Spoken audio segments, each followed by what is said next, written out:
Hello, hello, hello, hello. Hey everybody, it's Mike. I am back and I'm going to talk about Hare Krishna on YouTube, the Hare Krishna Cult on YouTube.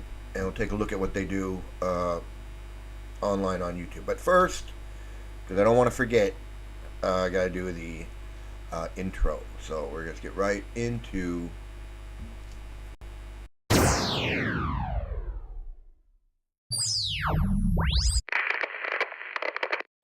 Hello? Hello. Okay, so we're going to start the class right now. Free deprogramming.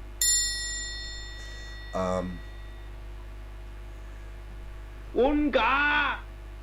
So, yeah, Hare Krishna on YouTube. So, if you watched any of my videos, and if you haven't, you can go back and you can watch my videos. Hare Krishna is a much more dangerous and insidious and evil pedophile cult than most people realize. A lot of people think, oh, Hare Krishna is a crazy cult, but they don't realize how crazy and how dangerous and what they really believe. And if you ask them what they believe, they're just going to tell you, oh, we believe in Krishna and the holy name and chanting and transcendental service and the guru and parampara and, Atma in the heart and Paramatma in the heart and Brahman. And they're going to tell you all this stuff. But they're not going to tell you about, well, we think that women are less intelligent and we treat them like shit. Like they're not going to tell you that. But that's a fact. And it takes you I'd say about maybe hanging around a Hare Krishna temple, it doesn't take you long to figure that out. That they treat their women like shit, okay? Seriously. If you just go to the restaurant or you go to the gift shop or you go to the temple and you don't really pay attention to what's going on, you just go in, you're out, and you don't think much of it, you won't notice it. But if you go and you hang out there and you start hanging out there and let's say you want to join, you want to learn about it, you want to become more, you'll notice it right off the bat.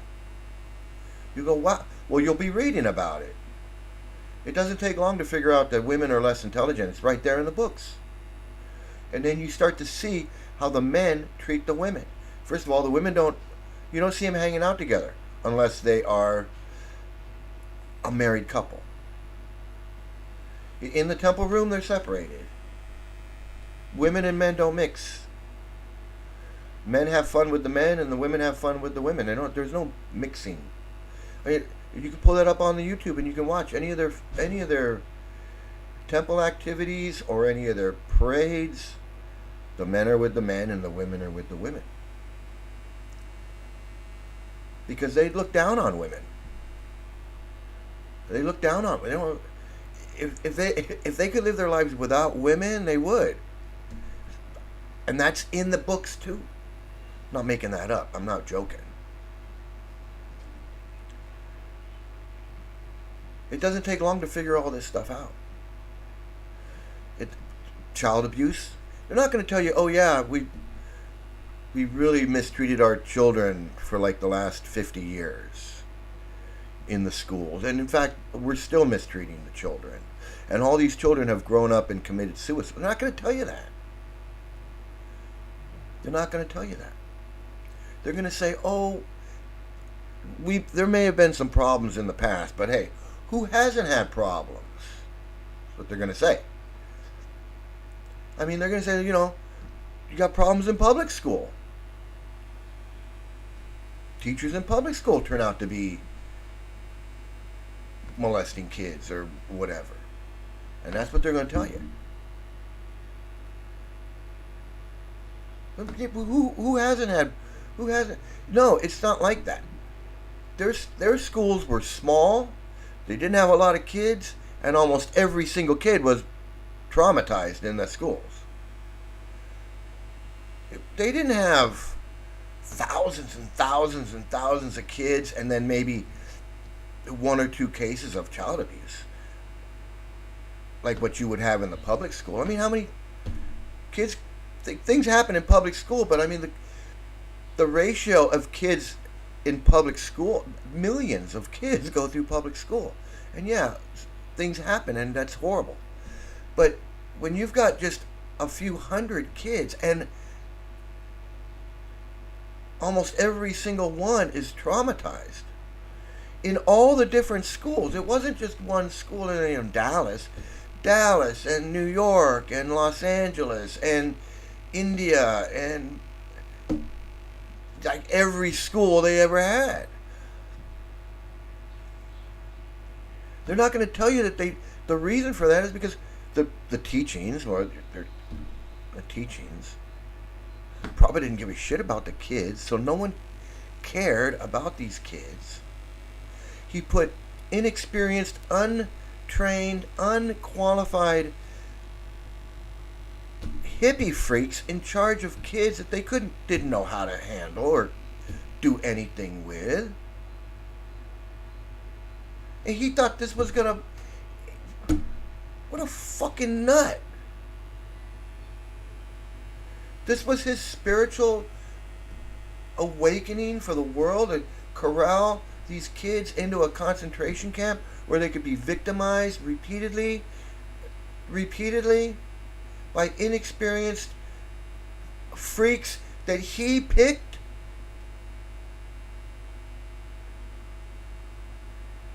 They're not going to tell you that. They're not going to tell you that. They're going to say, well, they got some bad teachers came. He picked them all. He created the school. He created everything. The curriculum. I'm not going to tell you that. They're going to blame it on someone else. They're going to blame it on someone else. It's in the books. It's in the conversations. You read these conversations. You can go to this page and you can search anything. You can search anything. We'll get to that in a little bit. You can search anything on there. Go there and search and read how many times he talked about the kids. How are the kids doing in the schools? What's happening with the kids? Bring me the kids. No, he didn't give a shit. He trotted the kids out in the morning. He'd give them a cookie now and then, and they'd take some pictures, and that was it. When he heard about the molestations in his school, he didn't give a shit.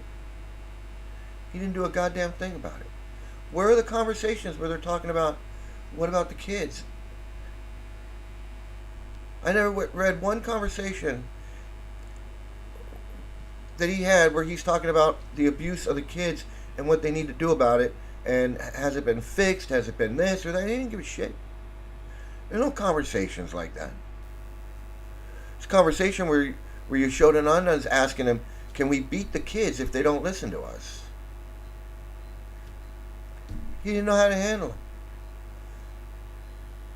They didn't know how to handle these kids. Now these kids are growing up. They're teenagers. They're like, what the hell am I doing in India? In this friggin' cult. They weren't going to listen to these guys. They didn't want to do. Now they're bigger. They didn't know what to do with them.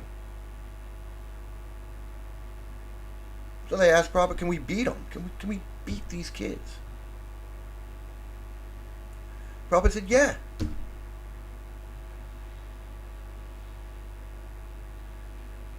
Does that sound like a spiritual leader, spiritual master, guru, acharya descending from the heavens, appearing on earth to enlighten the world and say, yeah, beat those kids if they don't do what we tell them to do? Does that sound like a... Yeah, you can beat the kids. You can look it up. You can look up all these... You can look up all this stuff. And on this webpage, you can actually hear Prabhupada talking. Because like I said, this stuff's recorded. You can actually go and click on and hear him be racist in his own voice on tape. You can hear him say incredibly racist shit and sexist shit. You can hear him. You can hear him say it.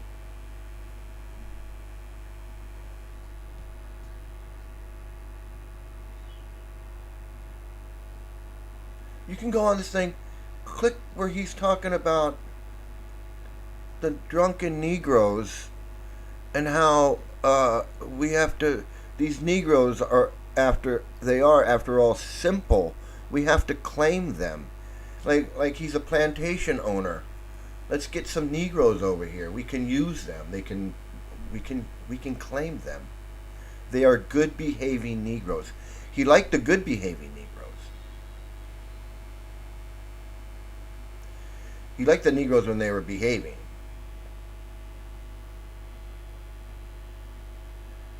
But you can click on this conversation and you can hear him say it. You can hear him and his disciples that he put in charge of these schools and these children. You can hear them sit and laugh and be racist and sexist and fucking assholes. You can hear it yourself. You can even go online and watch it.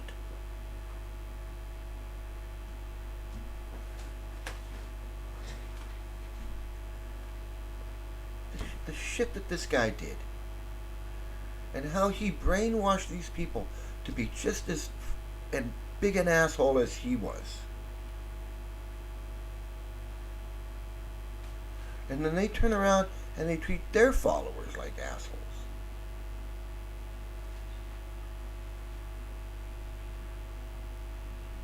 And more kids are molested, and more kids are molested, and more kids are molested, and more women are abused. It still blows my mind that Narayan's wife was, while he's beating the crap out of her, traumatizing her, she's online talking about him like he's a saint. Like a saint. And I used to read that shit and go, because I was in, I used to read that stuff and go, what is she doing? Well, it was like a hostage letter. She had to go on there and she probably had to go on there and do it, otherwise he'd beat her some more. She probably thought if I go on there and I talk how great he is, maybe he'll stop it. When I look back on that now, it's so disturbing. Because I couldn't understand it when she was doing it. Like, just, I mean, yeah, you love your husband and he's Narayan and he's a Prabhupada disciple and all of this, but I mean, just the way she would go on and on about him. My good husband this, my good husband that, and it was just like,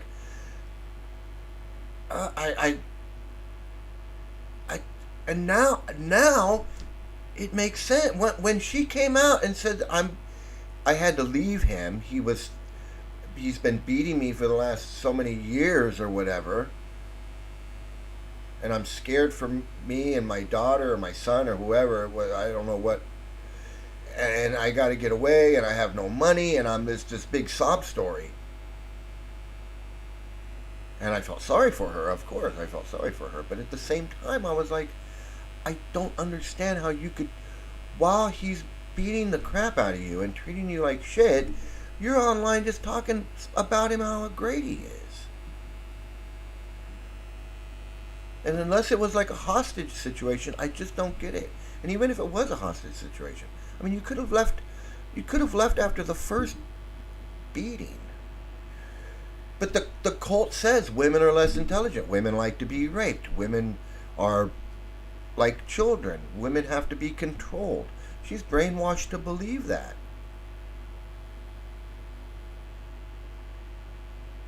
Can you imagine being in a cult where the cult leader says it's okay to beat your wife, and so your husband is smacking you, and when you complain, he says, well, Prabhupada says it's okay?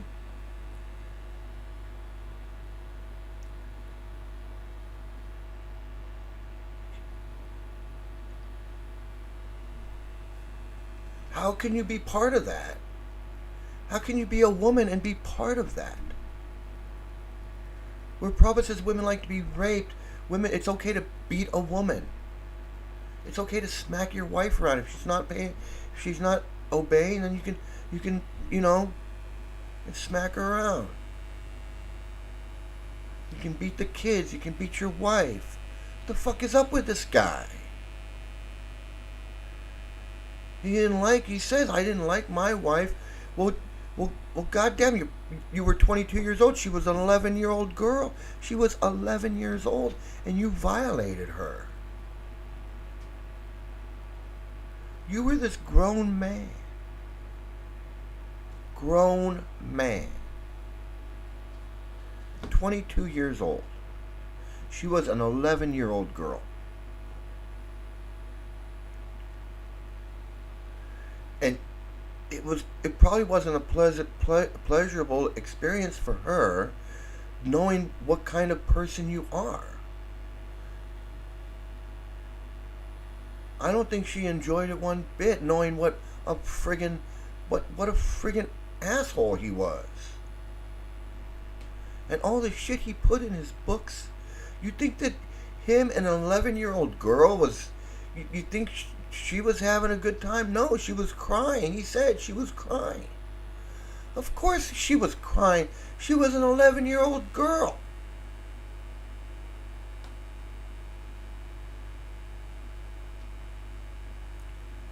He says himself, she was 11, I was 22. I took her hand, and he laughs.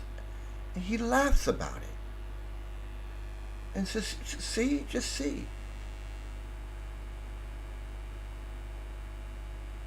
Fucking sick fuck. You're going to tell... And then he has the nerve to put in his books, women like to be raped? Talk about covering your tracks.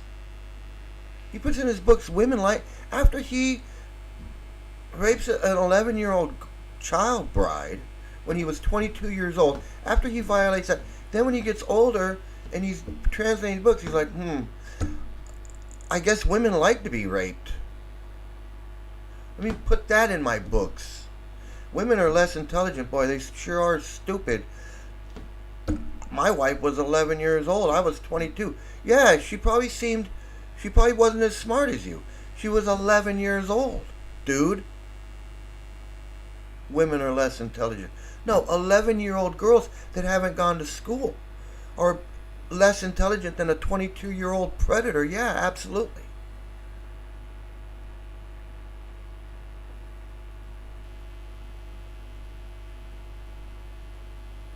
This is the man that these guys think descended from heaven, appeared to give the world love of God. This guy is going to teach you how to love someone? Love God? This prick? What the fuck?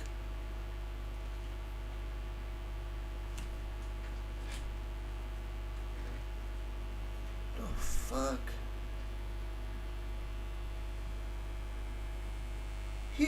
He couldn't even teach himself how to be a decent person. He's going to teach someone else, and then you wonder why all the kids in his school were fucking abused. Talk shit about kids. Tell them you can beat the kids. You can beat your wife. You can rape. Women like to be raped. I mean, what does that teach? What are you teaching when you say something like that? That women are less intelligent and they like to be raped. What are you teaching people? Right in the Bhagavad Gita.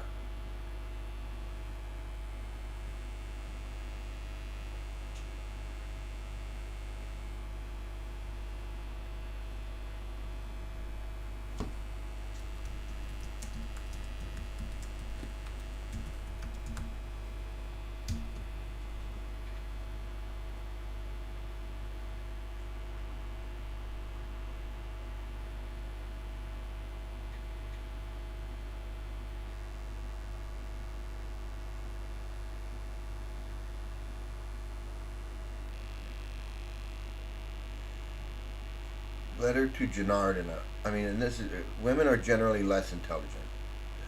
Srimad Bhagavatam 152. Just try to understand. Bhagavad Gita. That's what I was looking for. Bhagavad Gita 1, chapter 1. They are considered women, Vaishyas, mercantile community, and Sudra, the work class. They are less intelligent. When the progeny is defective, then they become less intelligent. Both had heard Srila Prabhupada Leela Amrita. Both had heard the men say that women were less intelligent. It is true, she asked, that because we are women, we won't make advancement as quickly as the brahmacharis. Bhagavad Gita 4.9. Prabhupada, that is their sign of less intelligence. They recall in person less intelligent. Oh, it didn't find all. Let me see. I got to go through the ones where he says women are less intelligent and where he says. Oh, I guess it's not gonna find it. So they may have blocked that search. But anyway, you can search for yourself. It's a lot of fun. You can type in less intelligent and women, and you can see for yourself what he says. You don't have to take my word for it. But I want to show you. So here's this guy. This guy that says all this stuff. And these people they don't know how to stop talking how great he is. Because he's their cult leader. And you can point out all this stuff to them. That he said that he said all this stuff, and they don't care. They honestly don't care. They don't care that he is racist and sexist and he hates women and he didn't give a shit about kids. They don't care. They don't care that the Bhagavad Gita says women are less intelligent and so much other crap. They don't care. They don't care that Prabhupada said 11-year-old girls make the best wives. They don't care about that. They defend every bit of it. And that's the cult. The cult leader can do no wrong, say no wrong. He's perfect in every way. And if he says that women are less intelligent, well then women are less intelligent. If he says women like to be raped, then women like to be raped. And they make no excuses for it. They don't want to talk about it, but when push comes to shove, they'll go, I believe what Prabhupada says. And if he says it, then I believe it. So here we go. Let's see.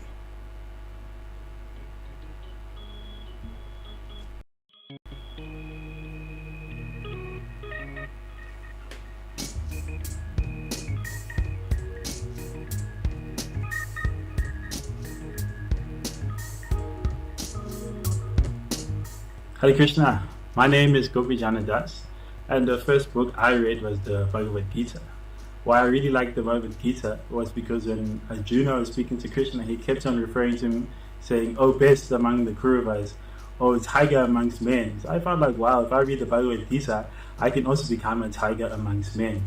But one of the real reasons why I really liked the Bhagavad Gita was because Krishna really spoke about love, and he cared for everything and everyone. And I thought that was a really inclusive philosophy, and it wasn't something that was leaving out anyone or any people. So I felt that this is something that can change the world.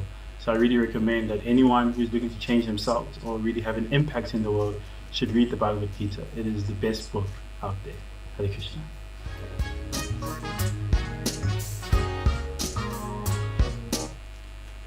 Change your life. Yeah, you become a zombie and you believe exactly the same thing that every single Hare Krishna zombie believes, that Prabhupada is this perfect person who came down from heaven or down from the spiritual world, Goloka Vrindavan.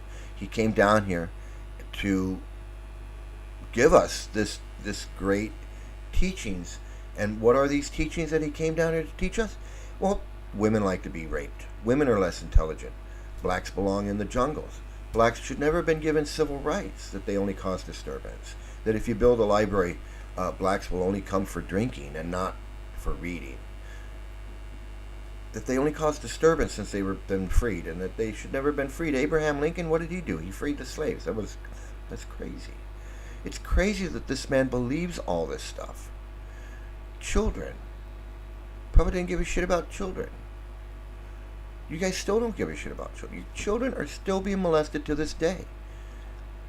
And you think that this guy came to give some great knowledge? Knowledge of what?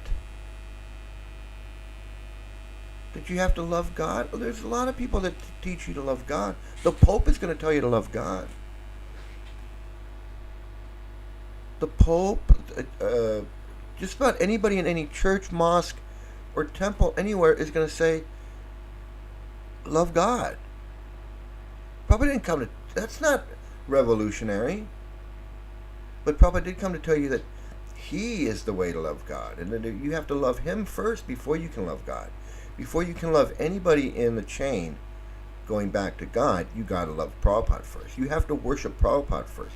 You have to get down and lay down in front of Prabhupada. And then if Prabhupada feels that if you're worthy enough, then Prabhupada will take you on and move you on up to the next guru, and you will make your way up to Krishna. But before you can do that, you gotta go through Prabhupada first. That's thinking for yourself.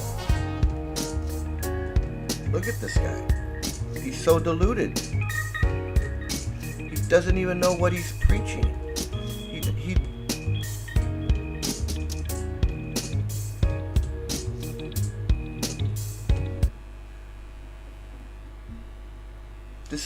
This is typical, is that they don't even know. They get a book, they're brainwashed right away into thinking that they're on a spiritual path. And then they got these blinders on because I'm on this spiritual path. So they're convinced that they're on this authentic, ancient spiritual path. Because they've heard about gurus and they've seen pictures of gurus with the beards and the Maharishi and all this stuff, and so they go, okay, I'm on something like that. I'm doing something like that. And I'm getting up early in the morning, and I'm not eating meat, and I'm not this, and I'm not that, and I'm just, and I'm like, I'm a monk. They like to say, I'm a monk. I'm this monk. You're following a fool. If you were really following someone who was really doing something, then I'd say, okay, have at it. But you're not. You're being fooled by a guy who didn't give a shit. He was racist and sexist. He allowed kids to be molested and traumatized physically and mentally and sexually abused to the tune of $400 million judgment against this cult.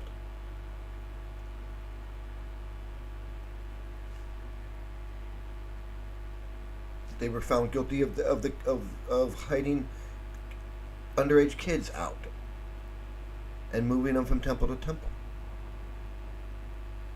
because their parents wanted them home. And that happened a long time ago, and that was a lawsuit, and that's why you got to be 18 to join a cult. Cults won't bring, because minors, you can't consent. You can't be 16 and go join the Hare Krishna temple.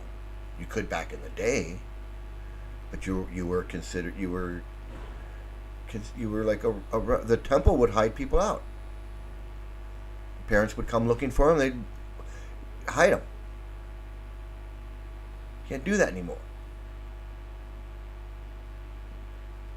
You can do it to an adult, but you can adults can hide out. They can run around and go from temple to temple if they want to evade something.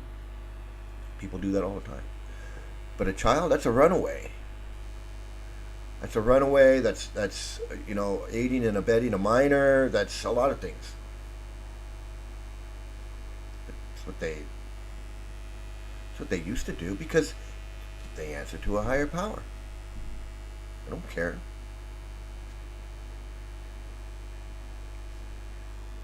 These temples, these Krishna cults, they do all kinds of stuff. All kinds of stuff. child abuse and sexual, that's the word. That's that. Well, they're crazy enough that they'll take people out if the person's crazy enough. Because Prabhupada already says in his books, somebody offends the pure devotee should be whatever. And some wacko reads that and goes, hey, this guy is offending Prabhupada. I need to go. It's like what they told me. I dared complain that 11-year-old girls should not be married to grown men, which means that what I was saying went against Prabhupada. Prabhupada was a grown man who had an 11-year-old wife, and I was saying that's not right. And it was like, how dare you? And they turned on me.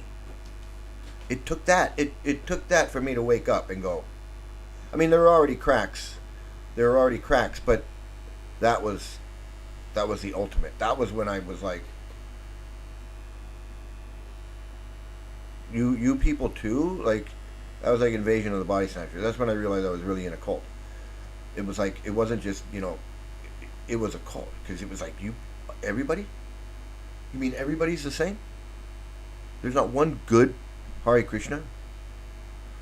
There's not. Because when it comes to it, when it comes down to saying, hey, this is wrong, just like with the temple not kicking the guy out of the building. When push comes to shove, they're going to say no.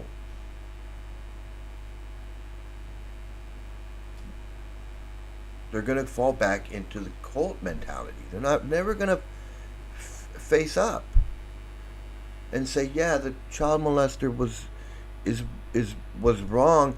We need to kick him out. No, they're going to say, well, he hasn't been convicted of anything. How do we know he really did anything? The kids are saying he did something. Well,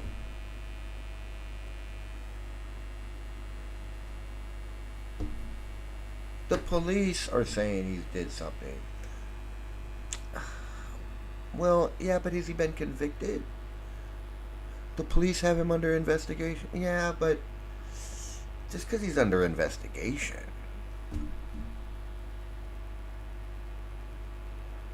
But if a guy's smoking a cigarette on the balcony of his apartment that he pays rent for, you're going to kick him out because he's violating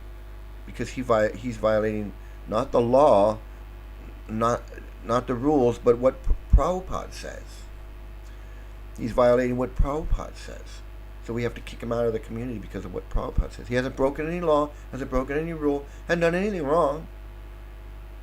He's just not conforming to what Prabhupada says. So we can kick him out instantly, like that. But the guy that's accused of molesting kids, our hands are kind of tied on that one. Why would your hands be tied on that one? When it comes to breaking a guy out of jail that's been convicted and sentenced to jail time for being with underage girls, underage kids, sexual underage. Why are you breaking this guy out of jail? Why can't he just do his time?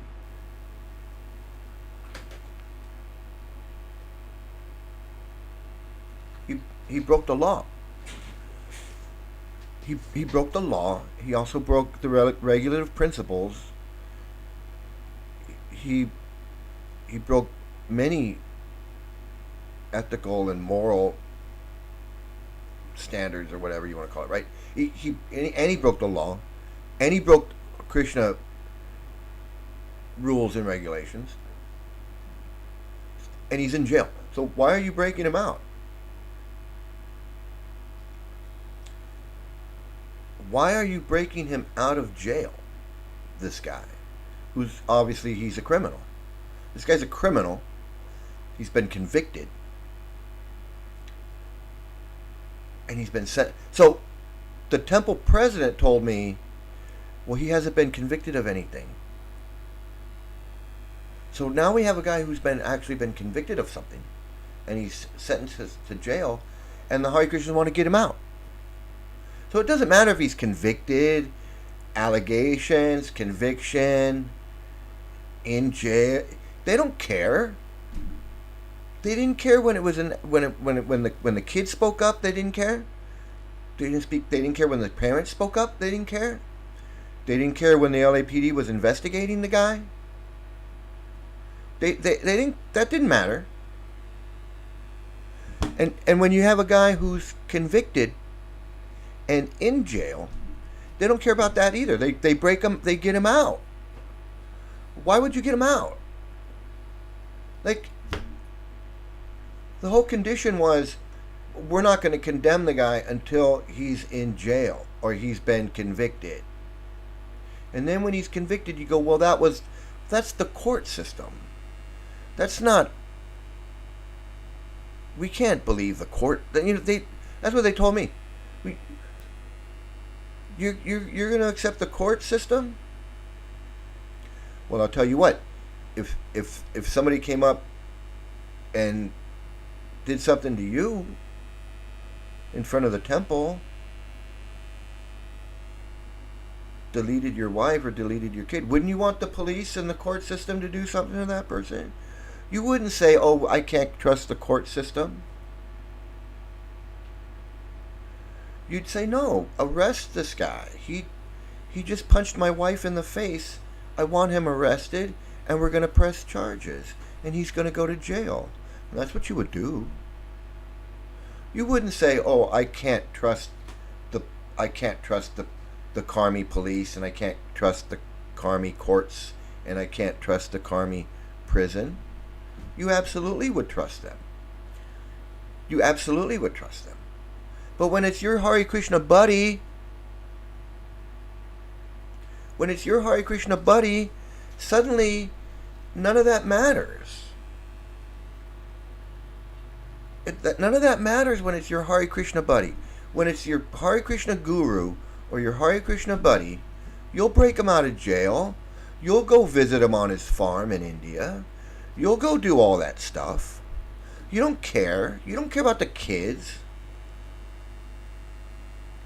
You don't care that he's running a school in India, and meanwhile he's in another country having sex with underage kids and arrested and thrown in jail for that. You don't care. If you break the guy out of jail and then you go visit him on his farm, you don't give a shit about those kids. Don't tell me you care about those kids.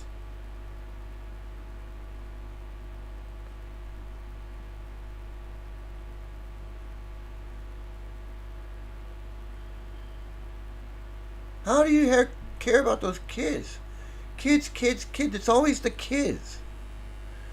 Because everybody cares about kids. Everybody's going to say, what, there's a suffering kid somewhere? We can't have that. And that's honorable. Everybody cares about kids. Unless you're just a heartless, soulless, heartless person like Prabhupada who didn't give a fuck about the kids.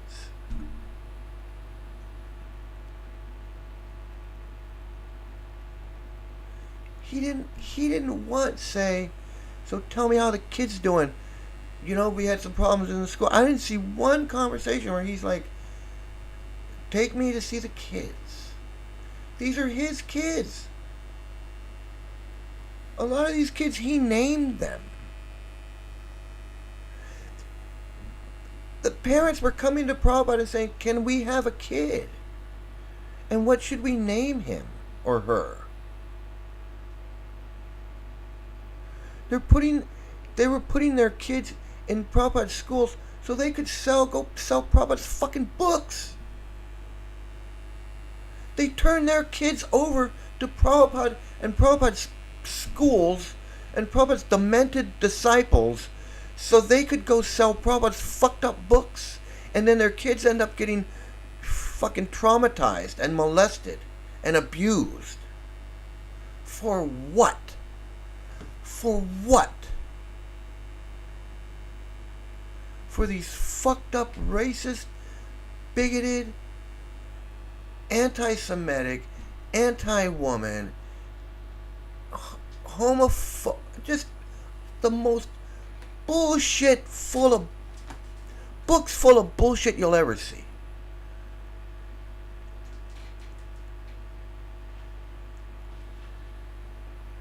This guy's praising Hitler, making fun of Abraham Lincoln, talking about how civil rights was a failure, Martin Luther King was a failure, black people just cause disturbance and they're drunks, women like to be...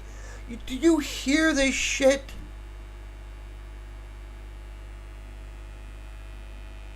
Women like to be raped, women are less intelligent, and women are 9 times lustier than men. 11-year-old girls must be married before puberty to grown men. Do you hear this shit?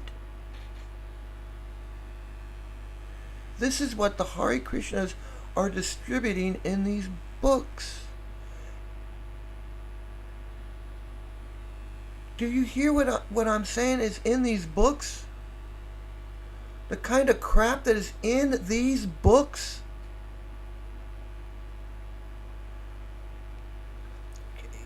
That one woman was talking about how when she was growing up, she had to hear this stuff every day.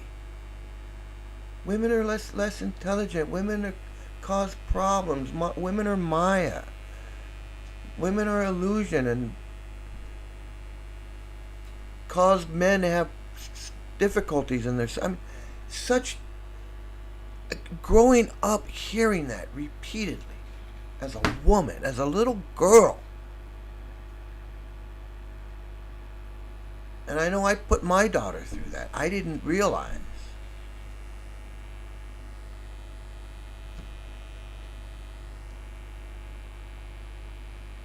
And I'm glad she chose to get out when she did, because I stayed in longer than she did. She was like, I don't want to do this no more. And I wasn't totally brainwashed, so I was like, I was upset, but I was like, okay, that's fine. I don't care. I'm gonna keep doing it. You can stop if you want. It took me a few more years to realize this is a bunch of bullshit. Not only is it a bunch of bullshit, but it's dangerous. It's insidious and it's evil to a degree that people don't realize. This is Taliban. This is extremist. This is radical. This radicalizes people. They're like walking time bombs, because they're totally devoted to Prabhupada, but they're like that Manchurian Candidate or that movie with Charles Bronson where they hear a thing and then they go off. That's all these Krishnas need is a reason to go off. These people are wacky. They have farm communities because they think the end of the world is coming. A lot of them are survivalists because they think the end of the world is coming. When I moved into my apartment, it was being rented by a Hare Krishna, and he was a total survivalist. He had all these water and these survivalist things. Like he was just certain that the end of the world was coming in 6 months. 6 months, everything was gonna, And then years later, we did have a recession, a crash, but we recovered. There was never any like Armageddon, no nuclear fallout and twisted metal in the streets like Prabhupada says. But because Prabhupada says it, they believe it. They have farms all over the world where they think that they're gonna go survive the nuclear holocaust, and they're gonna go, all the Hare Krishnas are gonna go live on these farms and start this new world of Varnashram Dham, where everyone's gonna be a Hare Krishna or else, and that's what that's ultimately what they think is going to happen. Lord Chaitanya's 10,000. I know what I'm talking about. Lord Chaitanya's 10,000 year movement, golden age within the Kali Yuga. Because Kali Yuga is everything's getting worse, and we're in this 10,000 year golden age where everything's going to be okay because we're chanting Hare Krishna, and then when that's done, boom, it's over. And that's what they think. That's what they think. You can ask any Hare Krishna, what's this 10,000 year golden age? Oh yeah, it's Lord Chaitanya's movement. Lord Chaitanya's movement. So, here we go. Let's take another look online. This is from LA ISKCON. ISKCON LA. This is their webpage. This is their YouTube channel. They got all these people. They give lectures at the temple. Well, look, lo and behold, who's one of the? They're all crazy and wacky. But look who's here. Let's see. Oh, look.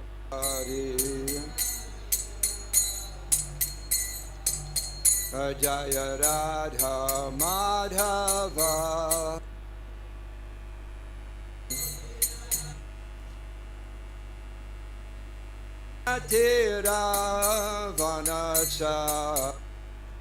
They all have to do their little Prabhupada imitation before they give their lecture.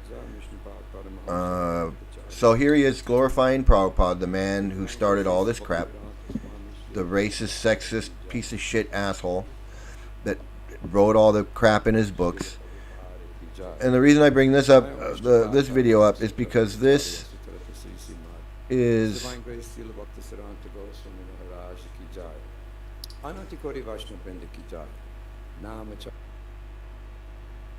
so this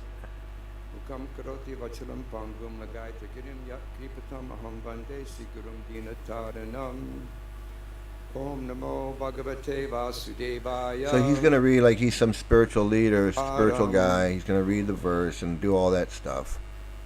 But where is he? Where is this? Okay, let's get...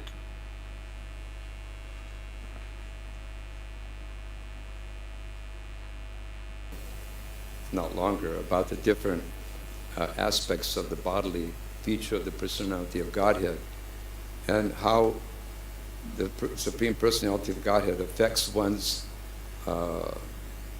distress or mitigates the distress of the living entity.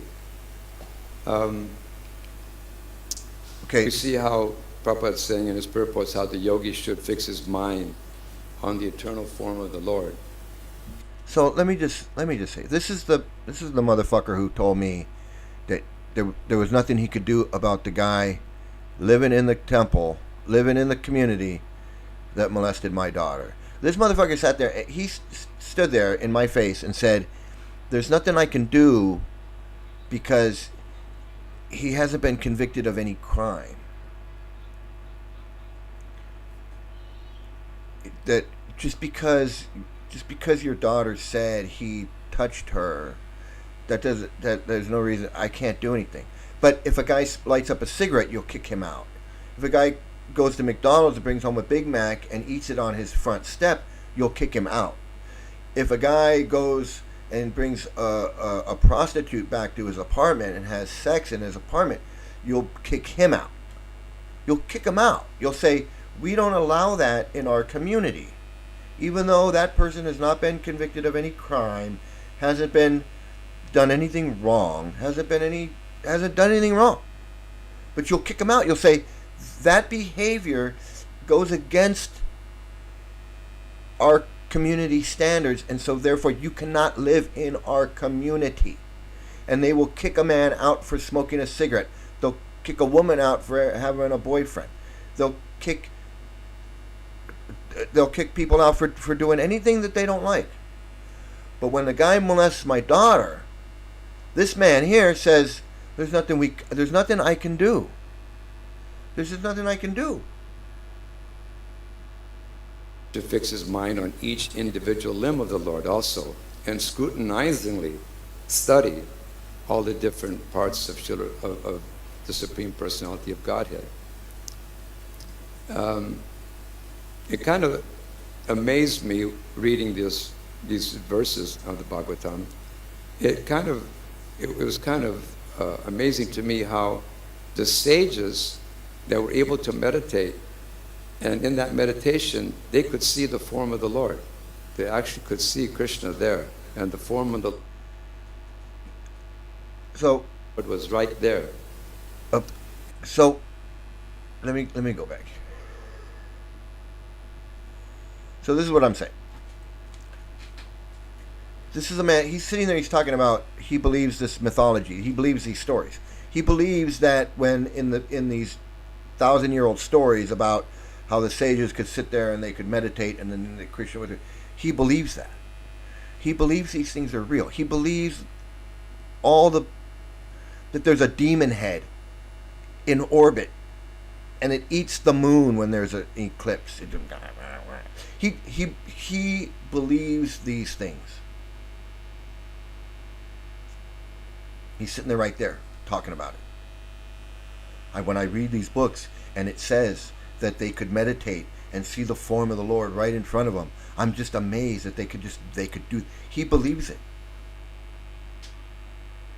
and he's going to sit there and a man who believes that kind of stuff and believes that there's this guru in line of imaginary people that goes back to Krishna, that goes back to a guy that's grows on a lotus flower with 4 heads,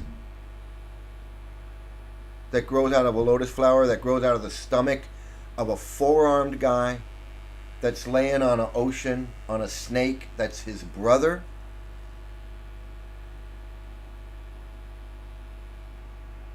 And he's that person that believes all that crappy, weird stuff. That person who believes that 100% is in charge of keeping a whole community safe. Of course he can't keep the community safe. Of course he's going to say, well, I can't kick out the guy who molested the kids. He had more than one molester in the community.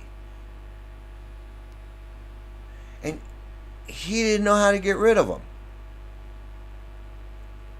But a guy smoking a cigarette or eating a Big Mac, he knows how to get rid of that guy. He can get rid of that guy.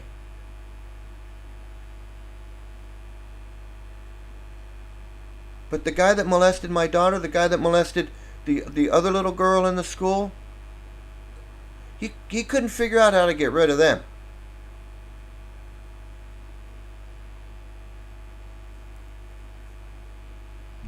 And he's going to sit in the temple room like he's some Dalai Lama Maharishi and talk about seeing God. And not only did they see the form of the Lord, but they could actually scrutinizingly see each part of the body of the Supreme Personality of He believes Godhead. this crap. And this was done simply by meditation.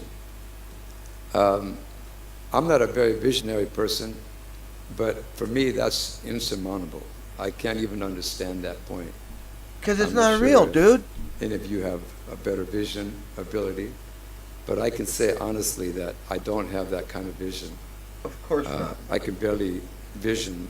And the I most believe you simplest when you of say things. I believe you when you say that But you to can't see do that. the qualification of these great souls, these great yogis, how powerful they were, that they were able to see the Lord in their vision and meditate on it, on each different part of the body. So we see that today, people, they don't even understand what the purpose of a deity is, the Archa Vigraha form of the So he's going to sit there and act like he's say people nowadays don't even know what the form of what the deity is or this or that. Dude, you couldn't even get rid of a child molester in your own community. 2 of them. You didn't even know how to do that. You didn't know how to keep your own community safe. Because if the community was safe, my daughter wouldn't have been molested. The other little girl. How many other little girls were molested and little boys?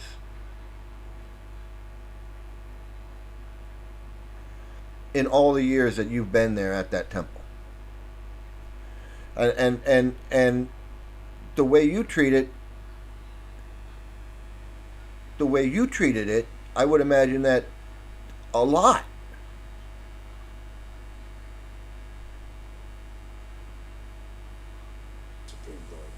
They have no, they don't even comprehend what it is and why we do it. And sometimes there's people that say, well, God is everywhere, but he's not in a temple. There's talk like that. And we see that they need some instruction. They need information. They need knowledge. That's the difference.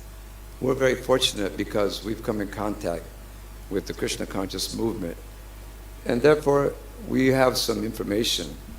He's talking about we have some information because we're in the Krishna consciousness movement. What information? That women are less intelligent, that women like to be raped, that children can be beaten, that women can be beaten, that blacks are third-class citizens and belong in the jungles and never should have been given freedom, and civil rights is a joke, and democracy is a joke, and black people are just drunkards and simpletons. This information? Is this the information you're telling me that I need? That I'm so lucky to come in contact with? Oh, I'm so lucky that I read Prabhupada's books and now I know that women like to be raped and little 11-year-old girls make the best wives. And black people don't belong with white people. They belong in the jungles. I'm glad I learned that from Prabhupada. Gee, makes me feel good that he came down here from Goloka Vrindavan to teach me this bullshit.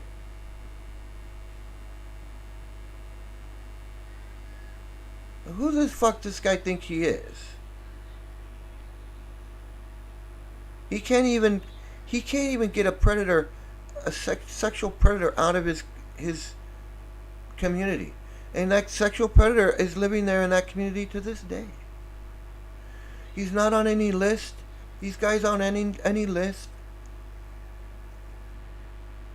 You look up sexual offender, Megan's Law, and put in your zip code, or put in the zip code around a Hare Krishna temple. You won't see any sex offenders in there because they don't notify the authorities.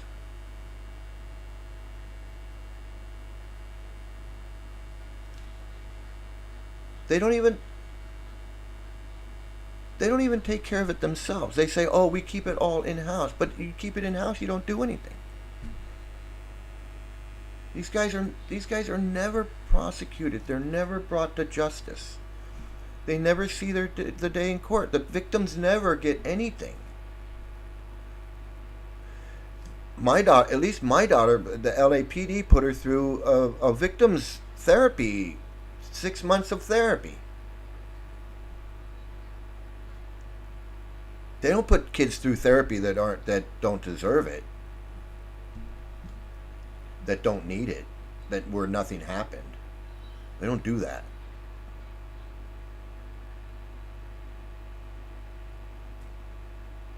I had to take my daughter to a place in Santa Monica, to a medical place of I don't know what you even call it. And she's got to speak with a therapist for 45 minutes a day, once a week.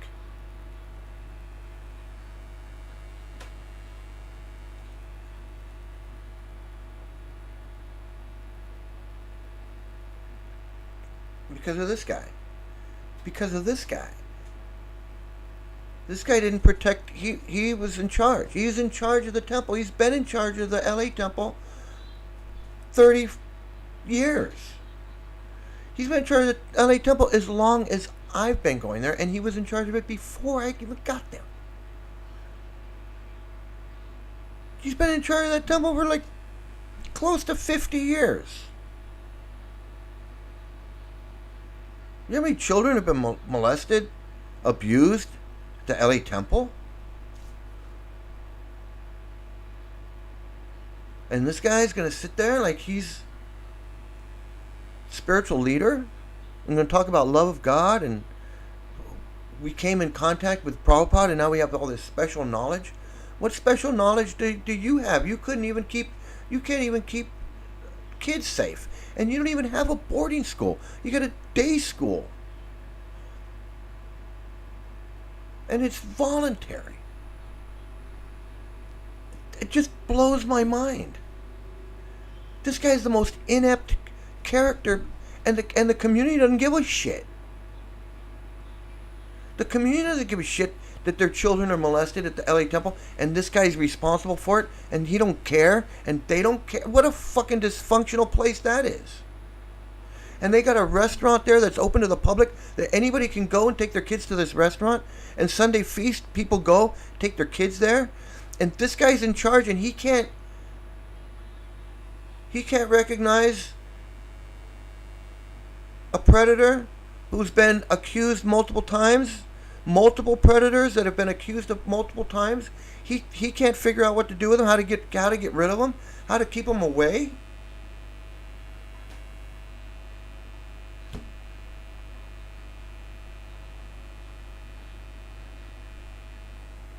That's who's on this thing preaching?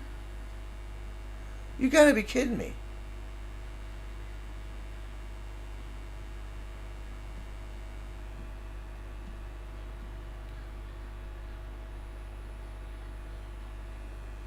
Namo Bhagavat. Again with the Vanam Brahma Bhuto Digachati. look at this guy. He's another one. Okay? That's a misconception. This guy's been a Hare Silence in Krishna Krishna consciousness means for this. his whole life, since he was like 18. This is right from the chapter 12, Bhagavad Gita, Doing the text same thing 18 he and was doing 19. when he was 18. Prabhupada says, Reading the stupid book full of bullshit. Now, when you know what's in these books, all the racism and sexism and the misogyny and what Prabhupada stands for, Prabhupada's history, the failure that he failed at friggin' his business, he failed at his friggin' magazine, he failed at being a spiritual leader in India, he failed at everything until he came to the U.S. and started preaching to the hippies, and then he got some little bit of success, and he brainwashed them into his cult that he was brainwashed into, and then it grew. And this guy joined at that time when things were just taking off. This guy, I don't know. I know him. I met him many times. I've seen him at the LA. I mean, I was there for 20 years. I've seen this guy for 20 years every day. Walking around, selling books. Selling books.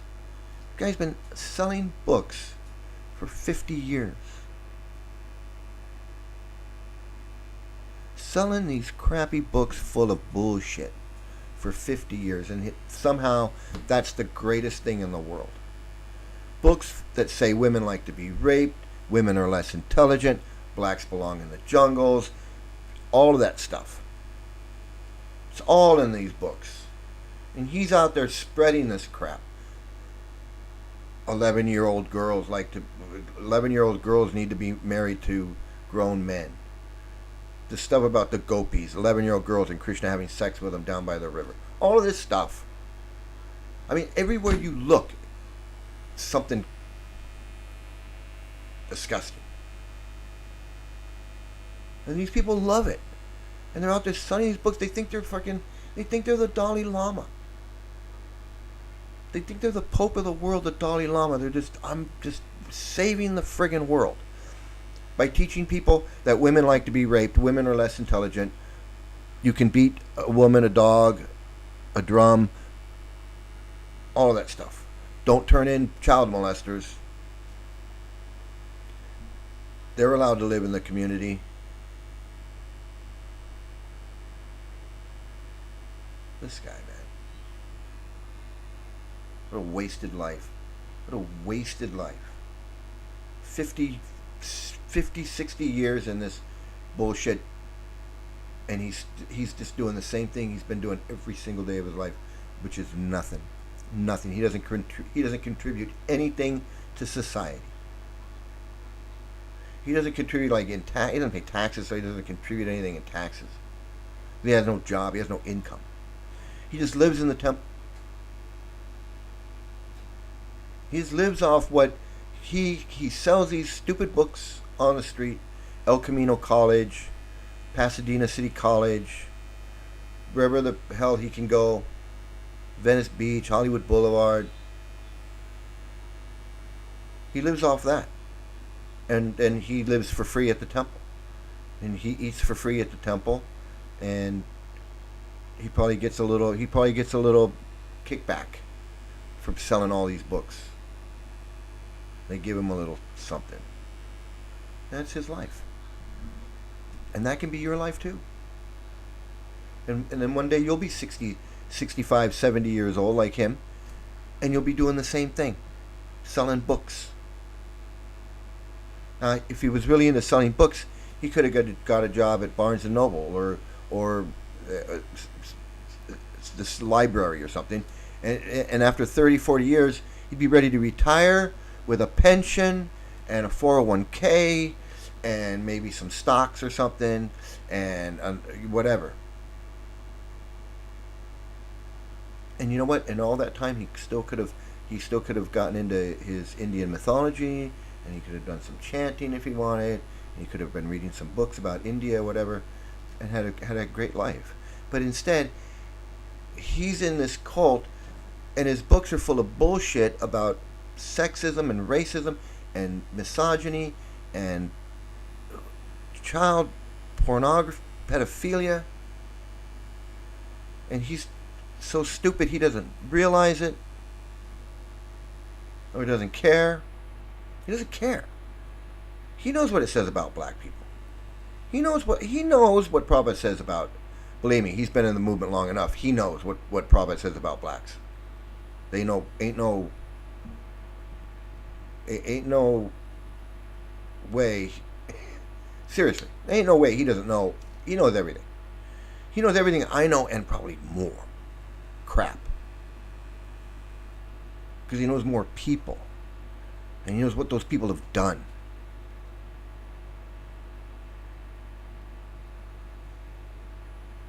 This guy's a disgusting character. Seriously. You might look at him and go, oh, he's just... No, I don't look at any of them like that and go, oh, he's just anything.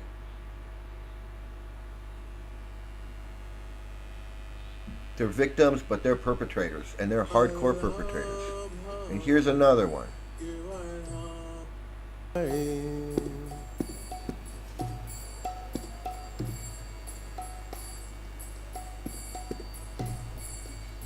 Gopi Janavallabha. How does this guy live with himself knowing what Prabhupada says in his books? All the racist shit that Prabhupada says about black people, about Martin Luther King, about being drunkards and being thieves and rapists and being animals and third class Negro in a first class Rolls Royce. All that kind of stuff that Prabhupada said in his books.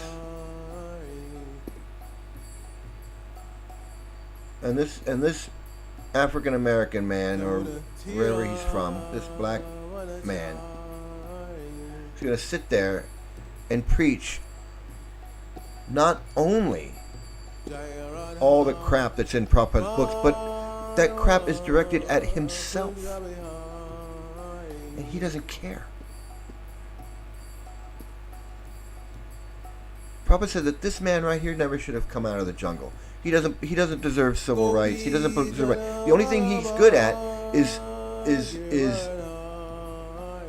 working for Prabhupada, is doing what he's doing right there, is being a little Prabhupada puppet. That's the only thing Prabhupada thought that this black man was good for, was being a little Prabhupada puppet.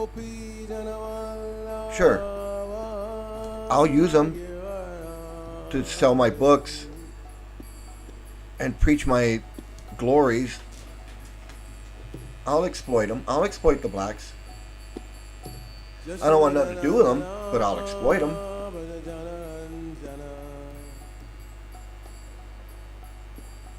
Why not have the blacks come and work in my temples and do all the work and sell my books? That's like a plantation owner. Like, well, why not have black people come in here and work the fields and milk the cows? Why not? They're simple people. They're simple people. I can use them. I can use these black people. Why shouldn't they be on my plantation? I mean, what's the problem? I feed them.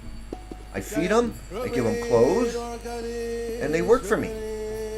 What's the problem? That's Prabhupada. That's Prabhupada. He didn't like these people. He didn't like black people. You can read his books and see that he didn't.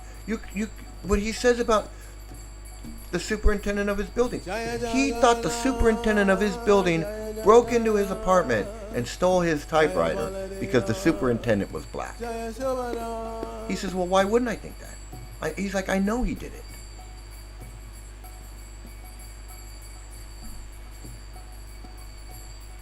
He had no evidence, he had no reason to suspect the superintendent of his building broke in and stole his typewriter other than he was black.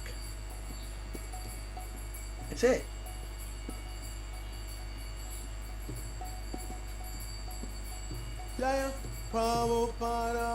And here he's singing about Prabhupada and how great Prabhupada is. Prabhupada.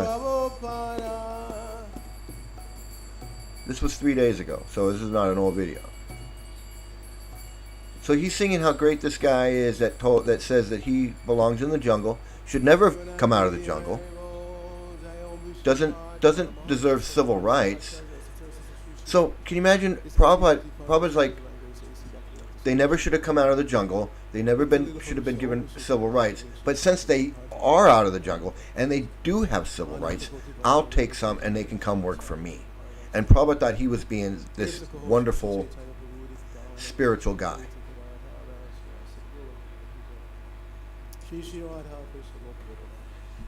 And you ask this guy, go into a temple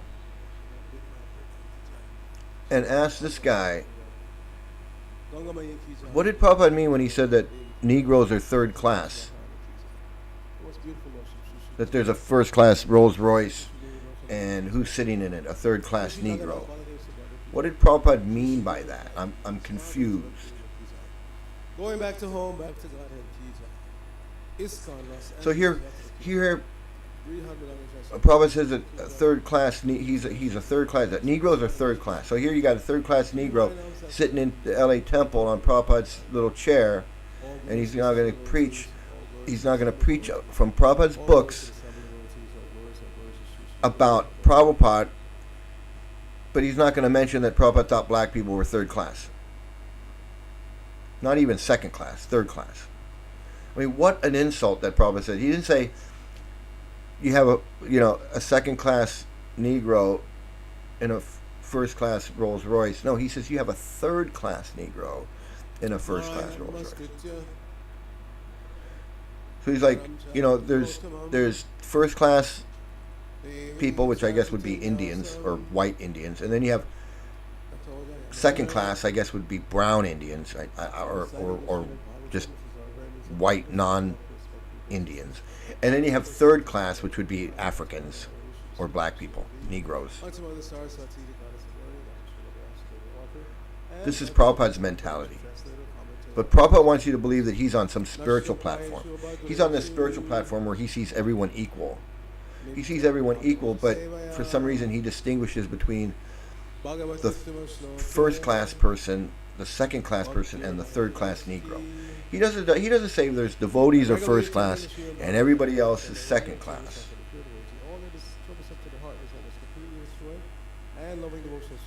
He doesn't say there's people that love God and then there's everybody else is second class. He says Negroes are third class. So you have your first class, your second class people, right? First class, second class, and then you have your third class, right? Your low class. Negroes aren't even second class. They're third class. continue our reading from. This is what Prabhupada. This is Prabhupada's teaching. This is what's in his books. He says it many times in his lectures and conversations and whatever, but he's very careful about what he puts in his books. But it's in his books too. You know, I ain't gonna lie to you. It's in there.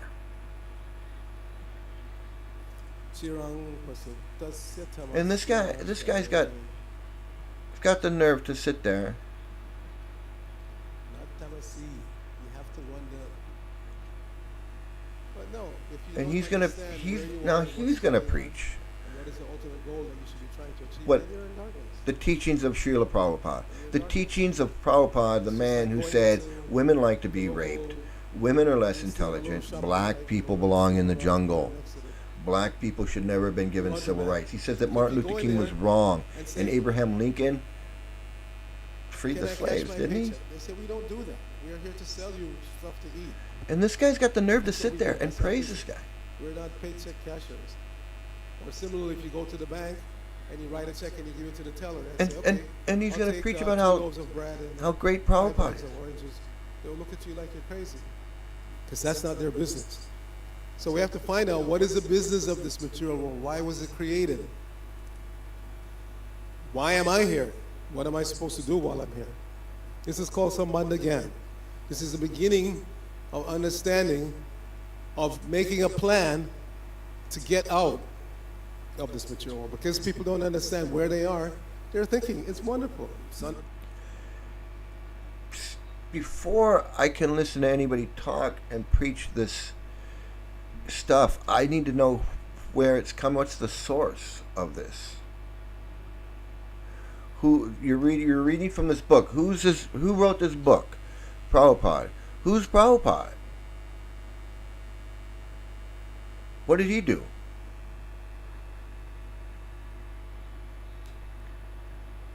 What accomplishments did he have that show that what he's saying has some validity? I mean, the proof is in the pudding, right?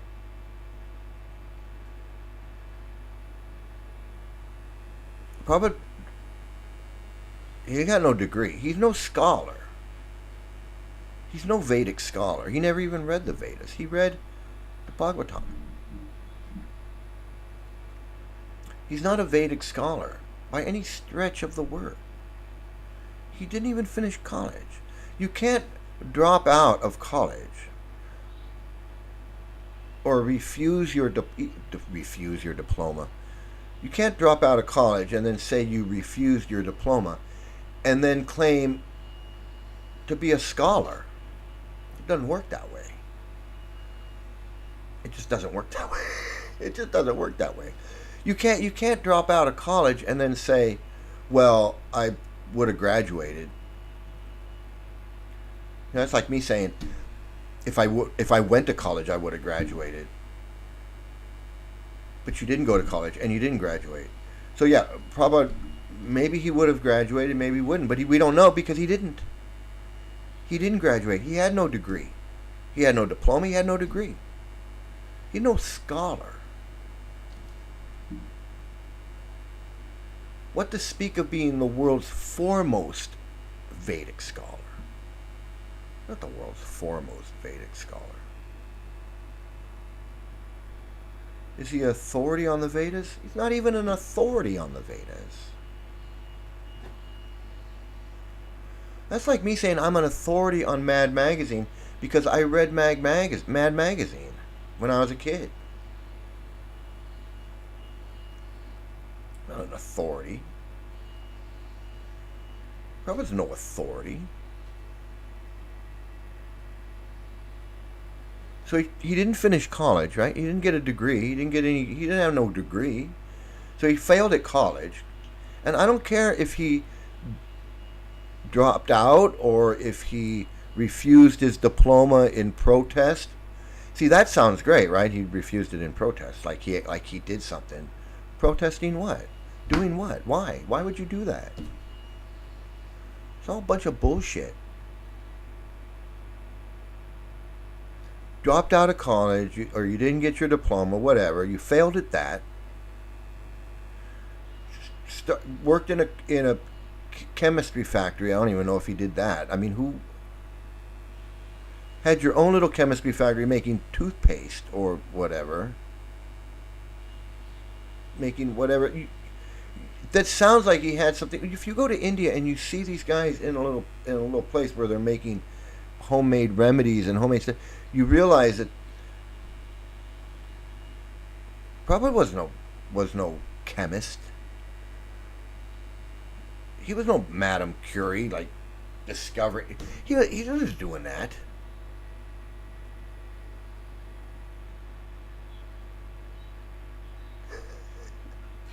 He wasn't doing that. That's like saying going and getting a massage. The massage therapist is like a brain surgeon or something. Probably was no chemist. No chemist. That's like I make an egg salad sandwich and now I'm Chef Mike. I'm no chef. Yeah, I made a sandwich. I'm no chef. I'm not even a cook. I was no chemist. I just want to make that clear. He was no chemist. He was no scholar. He was no chemist. He was no spiritual authority. He was no authority on Vaishnav teachings or Bhagavad Gita or anything. He met Bhakti Siddhanta like 1 or 2 times, okay? And he joined his cult, his cult. But he didn't even join 100%. He didn't even join 100% because he was married and had kids and whatever, and he was like, nah.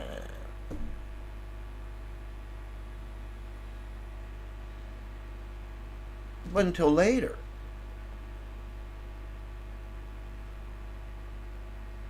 So he writes some books, like, starts a magazine. Magazine failed. Which, magazines fail, no big deal. But he wasn't successful at that. He didn't graduate college. He wasn't no scholar. He wasn't no chemist. He failed at business. He wasn't no businessman's chemist. He wasn't no great author. He translated a book. He didn't even write the goddamn thing. He translated it and plagiarized passages from Sankacharya or some other. I mean, he wrote some stuff, the stuff where he put the focus on himself, put the focus on Hare Krishna. Other than that, he's getting it all he's plagiarizing all that stuff. How does Prabhupada know all this stuff about Shiva? One time Shiva did this and one time Shiva did that, or one time this happened. Because he's reading it out of a book. And going, oh,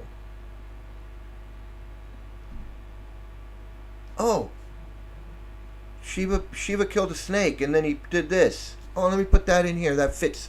That's perfect story. Let me tell that story. Now, I'm not saying it's 100% dishonest, but that's like me writing a book about Greek mythology, like Mike Sandoval's book about Greek mythology.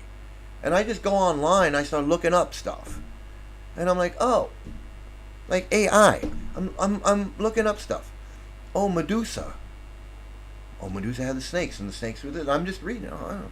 Copy it. I put it into my book. Medusa was this. Blah, blah, blah, blah. Next, Achilles. Let me see what it says about Achilles. Achilles. Okay, let me put that in my book. Achilles was in the Trojan War, and he fought against Hercules, or whatever it is. So now somebody reads my book and they go, fuck, Mike Sandoval knows all kinds of shit about Greek mythology. Well, yes and no. I know it because I looked it up and I put it in my book, but it's not like I'm no authority on that stuff. But it sure makes me look like I'm an authority on that.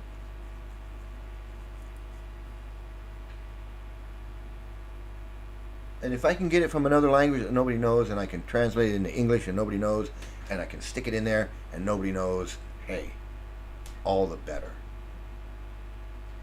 Because I'm not going to tell anybody. I'm not going to tell anybody every time I plagiarized a paragraph here and there and stuck it in my book, in my Bhagavad Gita or in my Srimad Bhagavatam. I'm not going to put citations where I got all this stuff. I'm just going to write it out like it's coming right off my dome.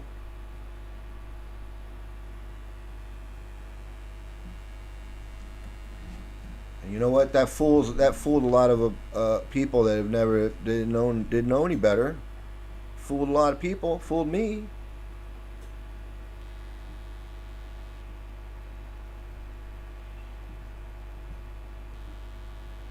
But then once you figure out the truth, and you know. Then the guy fails at ISKCON. He starts the Gurukula, that fails. Kids are molested like crazy. He puts these 11 nuts as gurus or leaders or whatever you want to call them, GBCs. Those guys are all friggin' failures.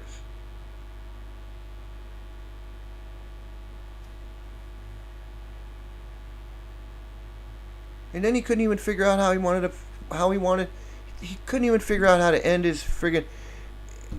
Is somebody going to take over? Well, you will all take over. So we're all going to be gurus? Well, you're not all going to be gurus. Well, then what are we going to do? Well, you're going to follow, and in the future you're going to lead. So we're all going to be gurus? Well, you're not all going to be gurus. I'll appoint some of you to be gurus. Who are you going to appoint to be gurus? Well, I don't know. Maybe this guy, maybe that guy. I don't know. So when this guy says I should have sex with him and he wants to suck my dick, I should let him? Is that what you're saying? That these guys are all perfect like you? He had no answer for that one. And of course, you can go look that conversation up, and you could probably hear it, because I'm sure it was recorded.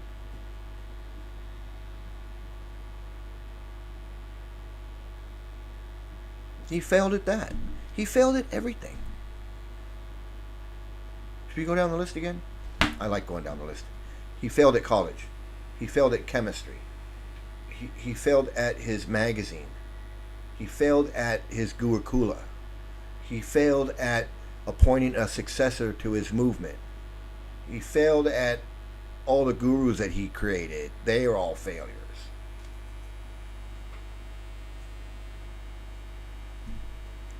Guy was fucking failure.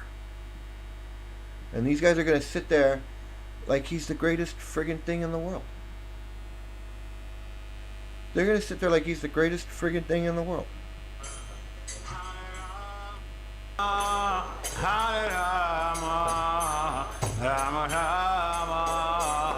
So here you can see how they have the men and the women segregated. All the men are on one side, and then you got the women over here in the back and on the other side. Which I always thought was kind of weird, but it's like, well, it's spiritual.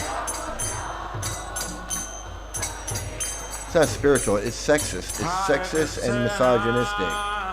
It's like, well, why are they segregated? Because women, they're lustier and they're less intelligent and they agitate men's minds and and so many reasons. Why? It's not so many reasons. That's basically it. Women are less intelligent. Women are lustier than men. They agitate men's minds, and they distract men from their spiritual path. So we have to keep them separated.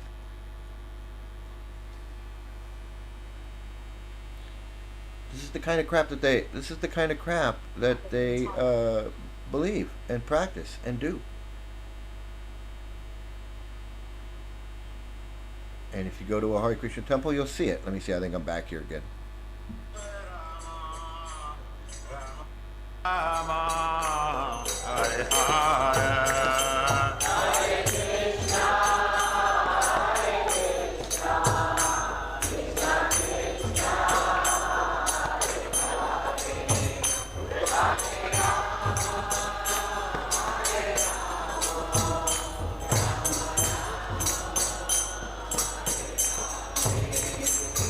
Hare Krishna, Krishna Krishna, Hare Hare, Hare Rama, Rama Rama, Hare Hare.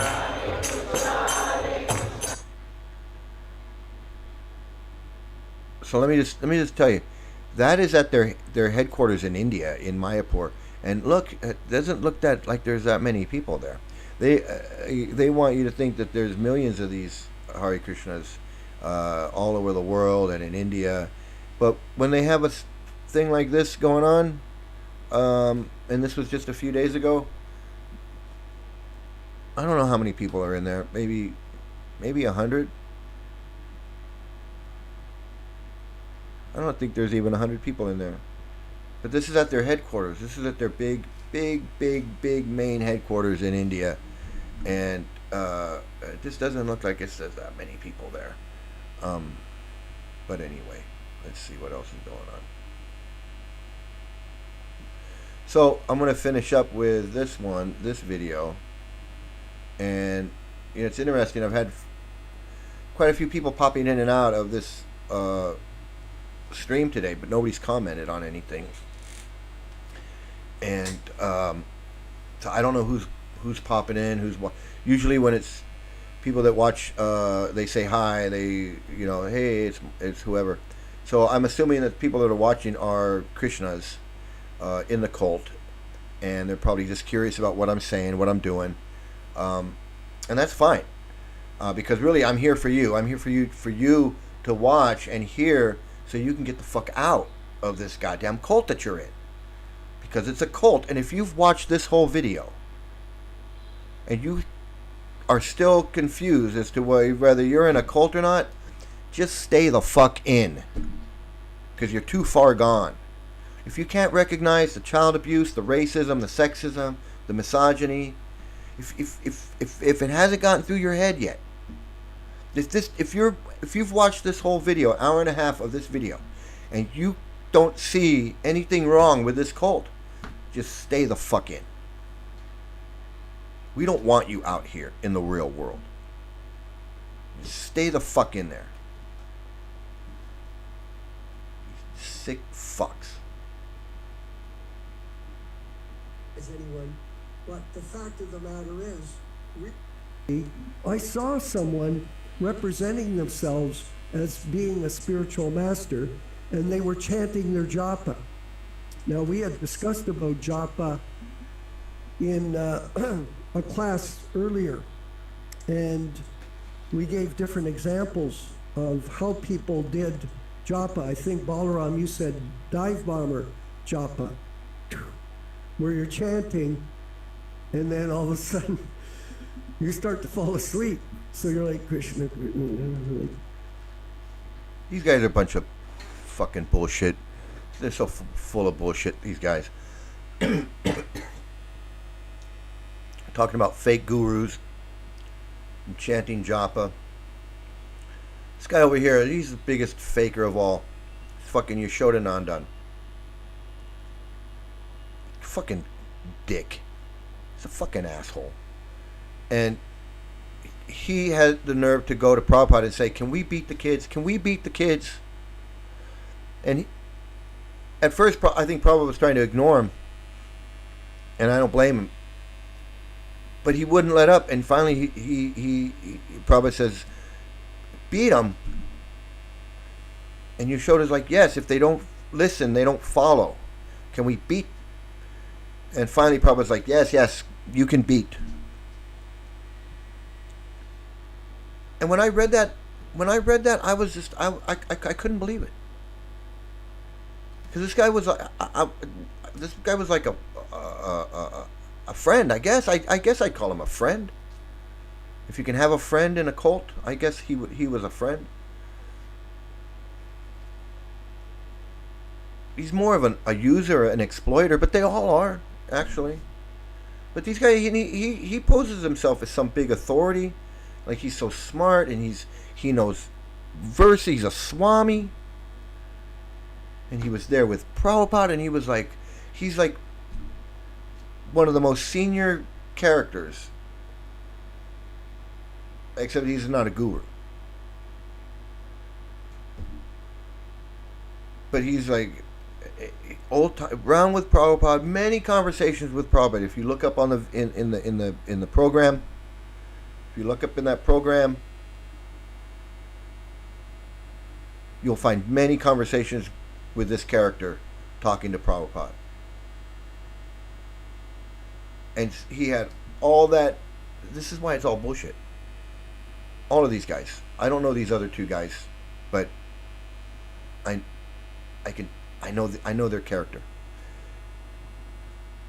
All that association with Prabhupada. I was there with Prabhupada. I was in his room. I cooked his lunch. I held his bag or whatever. All the conversations with Prabhupada, being in the room with Prabhupada, distributing his books, opening temples, doing so much puja and so much seva and so much this, so much that, so much sankirtan, so much raising so much money. I raised $1 million for Prabhupada. I gave Prabhupada $500,000. I did all this stuff. Chanting japa. I chant 64 rounds. And I do this and I do that. And I wear a chadar. And I have all these books behind me. And all this stuff. But you know what? I still don't follow the rules. I'm still 61 years old and I'm getting married to this young lady, much younger lady than me, just because she has a house when I should have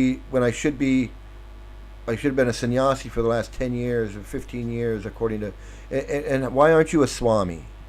You were a Swami once before. Why aren't you a Swami now? What happened? And he has the nerve to say, oh, I was addicted to chocolate. You were addicted to chocolate.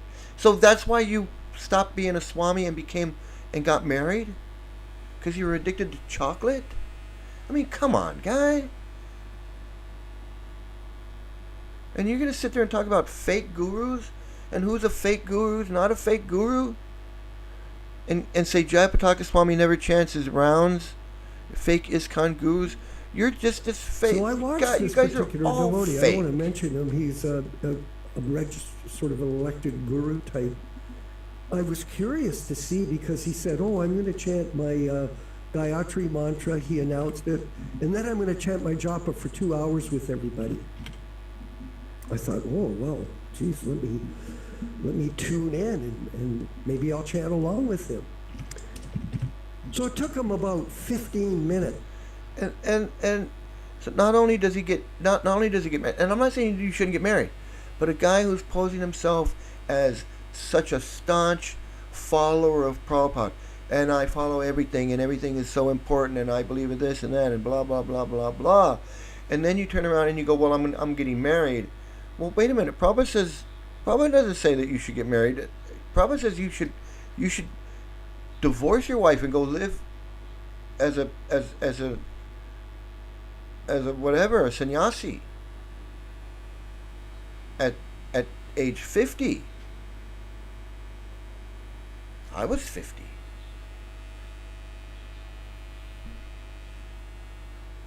Why aren't you doing that? Why are you getting married?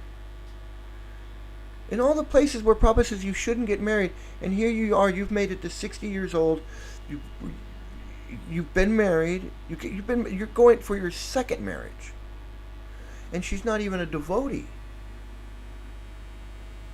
So you left being a Swami because you were addicted to chocolate, then you got married, had some kids, in the Hare Krishna kids, married a Hare Krishna woman. When you were already too old for that, according to Prabhupada, and you were already a Swami.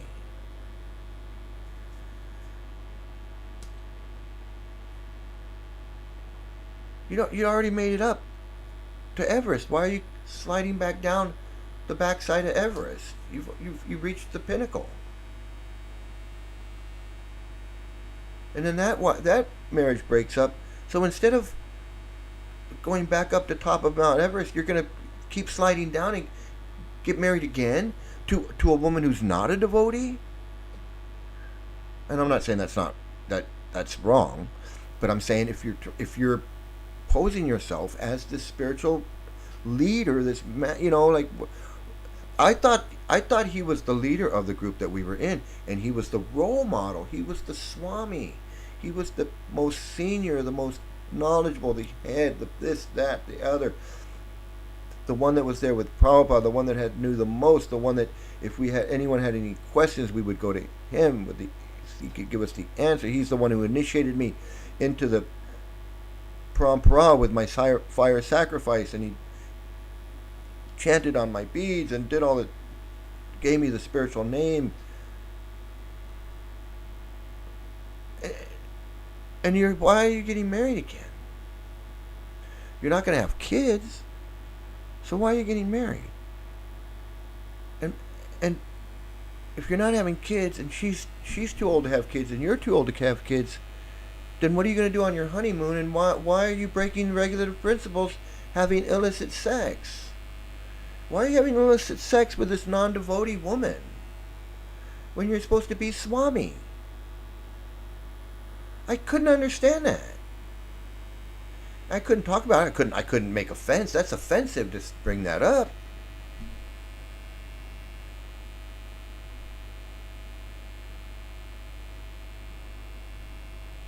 And he's going to sit here and talk about his Gayatri.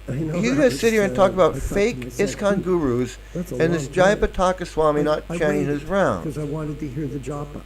And I'm not kidding, Prabhus, and I'm not trying to, again, fault find, but as soon as he started chanting japa... He's totally trying to... I'm not trying to fault find, but here, let me find some fault. It's exactly what you're doing. But you think that if you say, I'm not trying to find fault, I'm not doing any fault finding, that means you're not doing anything. You absolutely are.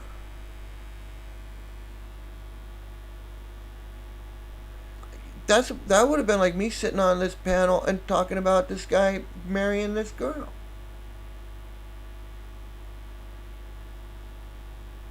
You showed a Nandandas.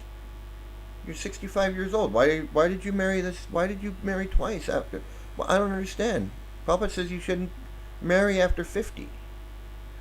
He doesn't say marry after 50. He says at 50, when you're married, at 50 you should give up your wife. Go live in the forest. So how can you be 50 years old and going on your second marriage? Same thing with Nara Narayan. You're 70 years old, you're just getting married to some 20-year-old girl. Why? That's not... Prabhupada didn't say to do that. And you got the nerve to sit on here and talk about how Jayapataka Swami never chants his rounds? Well, at least he didn't break his vows for some chocolate and then go get married twice. You want to talk about that? You showed Anandan Swami? Let's talk about that. It became dive bomber japa. Hare Krishna. I go, wait a minute. You should at least chant for 10 or 15 minutes before you start to nod out. He started to nod out right away. And then he did, I'm listening because there are a lot of us who have experienced. I used to have different people. I mean, I'm surprised he's not speaking up. He's not going, well, hey, I broke the vows because when I took vows to Prabhupada, I said, no illicit sex. And I just got married to this woman, and we have sex all the time because why would she get married to you if she doesn't want to have sex with you?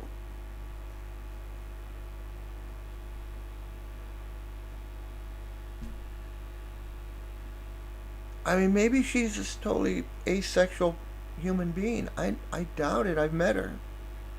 She doesn't seem like it.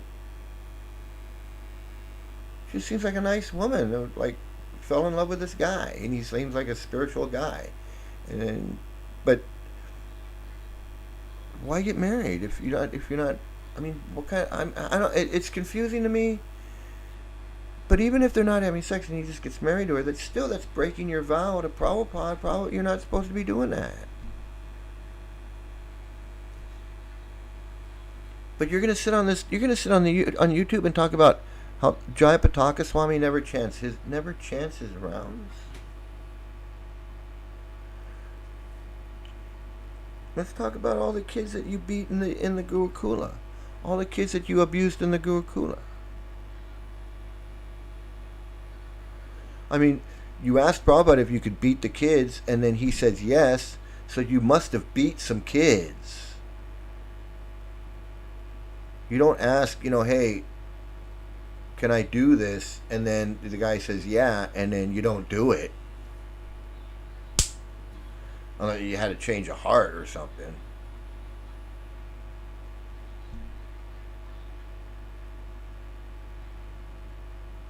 That's these guys. That's these Hare Krishna guys. That's the kind of cult this is. That's the cult that this is. So not only does it do all those things, the sexism, the racism, the misogyny, the child abuse, the child marriage, then they got the nerve to go on YouTube and preach about this stuff. Preach about it like it's God's gift to the world. Come and be racist and sexist with us. And learn how to let predators go and not turn them in. And how to be a hypocrite and sit on YouTube and pass judgment on other people while you're doing the exact same thing, if not worse. While posing yourself as some spiritual master. I'm so great and I know Sanskrit.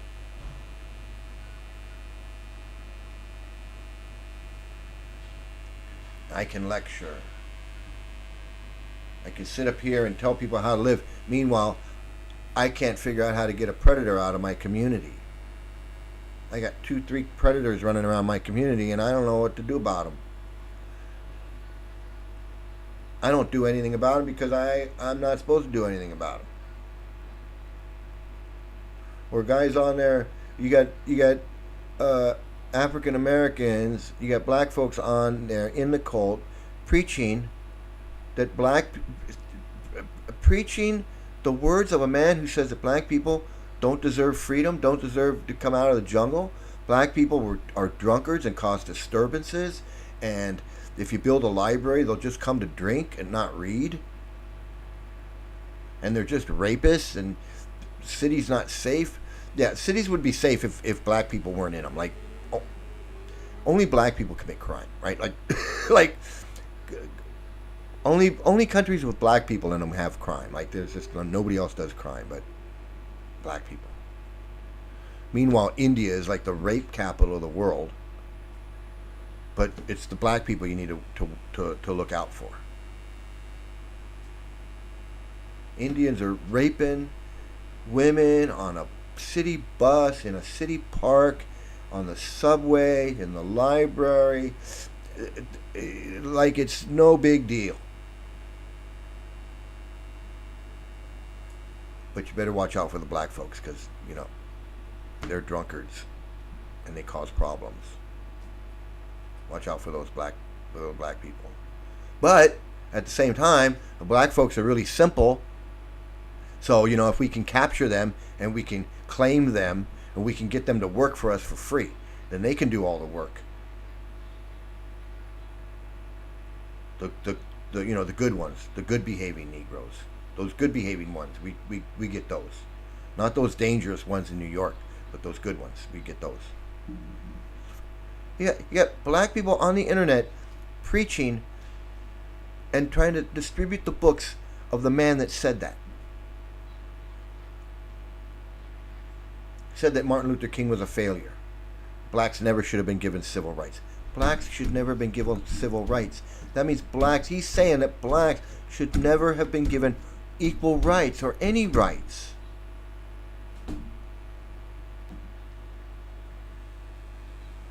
He felt like the white people in America should have just kept the black people in check. Why'd you free them? Why'd you free the slaves? And then, not only do you free the slaves, but then you give them civil rights. Prabhupada didn't like Abraham Lincoln or Martin Luther King. And you got black people on the internet, on YouTube, promoting this guy. Promoting this guy like he's friggin' the Pope or he's the Dalai Lama. Singing to him, singing to his statue, and flowers around the neck, and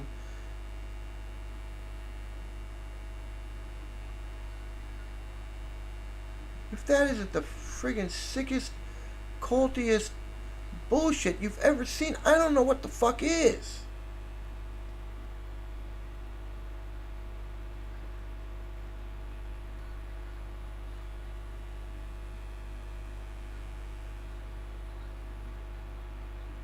Look at this guy. Does he even have a clue? He says, how Srila Prabhupada's Bhagavad Gita as it is transformed my life. It turned you into a racist, sexist, bigoted, homophobic asshole. Because you can't be homophobic, bigoted, racist, and sexist without being an asshole. Because basically that's what makes somebody an asshole. 99 out of 100 times. You can throw in a little belligerence and arrogance in there. Narcissism.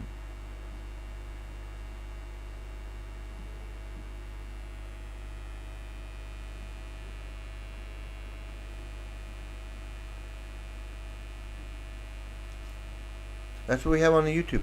That's what we have with this Krishna cult on YouTube. We got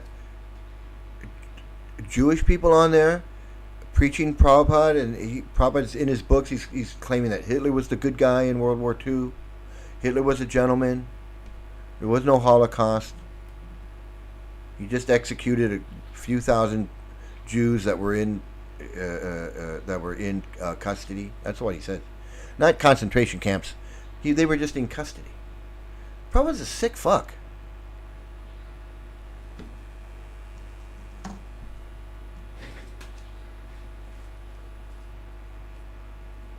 I can only take it. I'm done today. I mean, seriously, I'm done.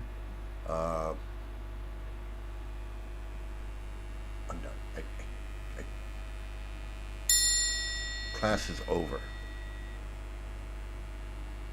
If you sat through this whole episode, this whole stream, and you're still in the cult, man, I don't know what to tell you, buddy.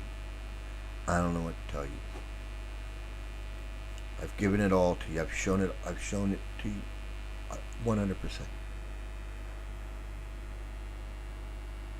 We watched some videos. I showed you in the books where it is. I've explained it to you, my own personal experiences. I've shown you the people online. I've explained to you who Prabhupada is and the reality of who he is. You've heard his words, read his words. I don't know what to tell you. I don't know.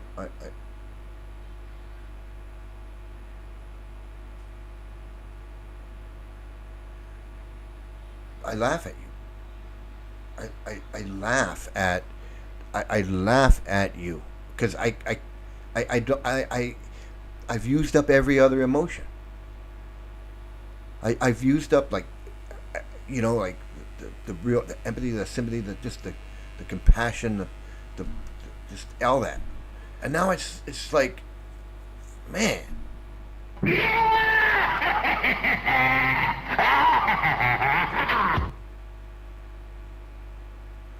guys are just friggin', you guys are nitwits. You guys are fucking stupid to be in this cult.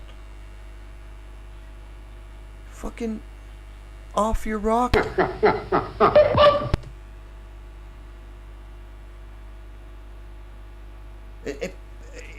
It'd be funny if it wasn't so dangerous. If it wasn't so dangerous. But anyway, I'm ending it here. Thanks for watching. Like, share, and subscribe. Get these videos out. I can't take any more. I can't take any more. I don't know how you could take it. I don't know how you, if you're in it, I don't know how you could take it. I don't know how you do it. I don't know. But anyway, thanks. Everybody have a great day, great morning, great afternoon. Please like, share, and subscribe. Get these videos up and in the algorithm. Here we're going to do the, I want you guys to watch a commercial for my radio. Thanks, everybody.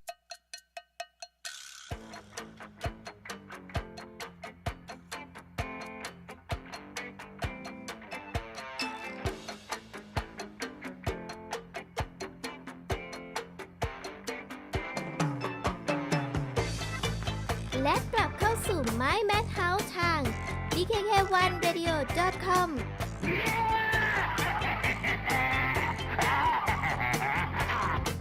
I'm smart, not like everybody says.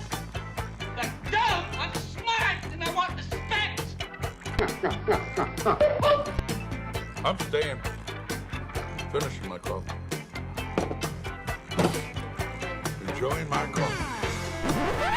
And now, more of Mike's Madhouse on BKK1Radio.com. Bitter, baby. There's more here than meets the eye. Guess who?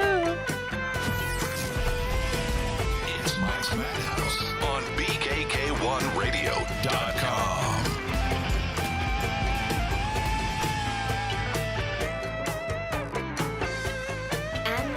It's time for the Dumb American on Mike's Madhouse. Man, I can't believe we can't find no grass nowhere, man. That's because too many people are smoking it. It really makes it tough on the rest of us.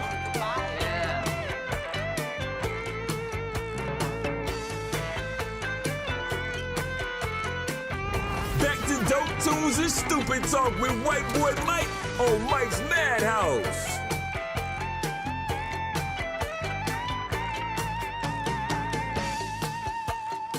Attention all units, attention all units, this is Sergeant Stadenko. Attention all units, this is Sergeant Stadenko. We are changing from a Code 3 direct pursuit to a Code 347. Completely lost due to incompetence.